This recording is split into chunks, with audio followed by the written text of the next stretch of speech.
कोट में मौजूद आहियूं। शहदाद कोट में मुसलसल केतिरनि ॾींहंनि खां जेको आहे त बदामिनी जेको आहे त थी वई आहे ऐं फुरियूं धाड़ा। अॼु जेको आहे शहदाद कोट में हिंदू जेको आहे त बिरादरी जो असां वटि वापारी मौजूदु आहे रमेश लाल, जंहिंखे जेको आहे त नामालूम हथियार बंधन 6 हथियार बंधन शहर जो ॾींहं ॾिठे जो हुनखे अगवा करे विया।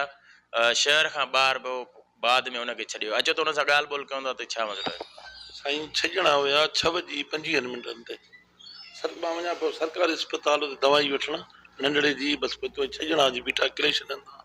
चए वेह गाॾी में। अच्छा बाबा तव्हां गाॾी खणी त गाॾी खणो न, मां छो वियां? चए बाबा तूं वेह हिते।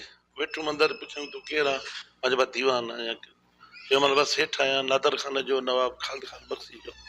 चई सेठ सां तो कुझु नथा कयूं, क़ुरान ते क़ुरान ते क़ुरान ते तोखे छॾींदासीं, तूं सेठ आहे, असांजो बि सेठ आहे। पोइ मूंखे सॼी वाट मां चयो बाबा लायो हाणे सेठ तोखे लायूं था, सेठ तोखे लायूं था। सॼी वाट मूंखे सेठ सेठ कयूं, ग़रीबनि मूंखे आंगुर बि न खई, कुझु बि न मूंखे चयऊं ते सेठ तोखे लायूं था। मां चयो बाबा तव्हां एॾो पंधु कराई मां ईंदुमि कीअं? ते सेठ तोखे असां घर पुॼाईंदासीं, गाॾी पीआरे तूं गाॾी ते मोकिलींदासीं, तूं दिलि चाहे कर। मां चयो बाबा मूंखे लायो न, त मां हेॾे कान तव्हां गाॾी खणी गाॾी खणो। पोइ बसि इहो हाल वाल इहे वरी नाजाइज़ आहे। काथे खणी वञी लाथऊं यार कुबे रोड आहे न, उते आहे पुलिस चौकी, पासे को मस्जिद आहे, हेठि खणी आई 15 किलोमीटर खनि।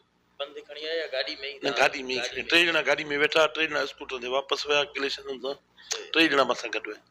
हाणे हिते शहर असांजो मुतालबो आहे त बाबा गाॾी वापसि थिए, पर शहर जी हिफ़ाज़त थिए। हाणे इहो केसि ताईं इहो कमु हले? ॾींहं ॾिठे जो कमु थियनि त केसि ताईं हालात ख़राबु थी वेंदा। इहे हिंदू हुजे, शेख हुजे, मुस्लिम हुजे, सभु भाइर आहियूं पाण में, त इहो तरीक़ेकार त सही न आहे न।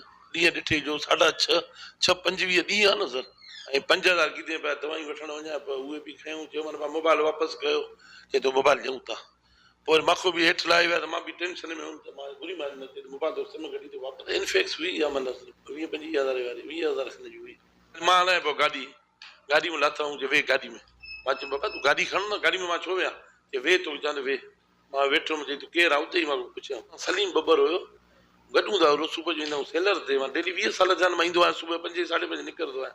हे त मां ओचितो साल खां पोइ होॾे वियो आहियां दवा वठणु, होॾे त मां वेंदो ई न आहियां। मां हेॾे ईंदो आहियां पंहिंजे राइस मिल ते, कांटन ते, प्लस में पंप ते, साहिब पंप आहे नवाब ज़फ़र ख़ान जो, चेकिंग करणु डेली वेंदो आहियां। मां सुबुह 5:30 इतला ॾिनो आहे, हुन चयो बसि मां ॻाल्हायां थो, कलाक खेर कंदो, नवाब ख़ालिद ख़ान खे चई छॾियो। ज़हर अमन चांडियो, कोशिश डिजिटल, शहदाद कोट।